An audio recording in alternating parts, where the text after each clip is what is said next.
It depends on the size of how many bays there are swings. The other thing that it's changed was the number. You could only have 2 swings per bay, so you have to have space between the swings too. So remember, in the old days, you have a swing war with the person next to you. Now you have to have much more space, and it can't be too tall. We used to have 12-foot tall swings. Now they can't be more than 10-foot or 8-foot. So some of the fun has been taken out of playgrounds by litigation. And parents complain about that to us all the time. And other parents complain it's not safe enough. So we try to walk a fine line in between being too safe and not safe enough. I think we've got the right standard here. And the playgrounds are safe, and I think that's the bottom line.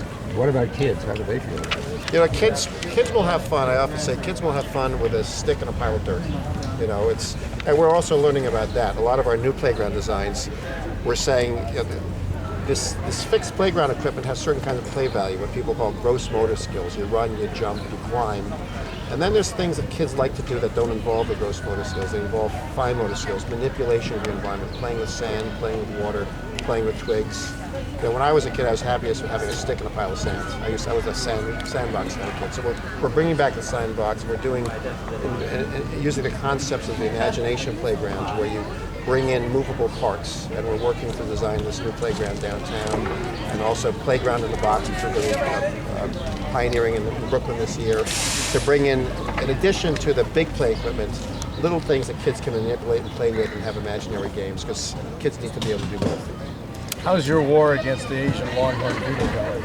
Well, it's kind of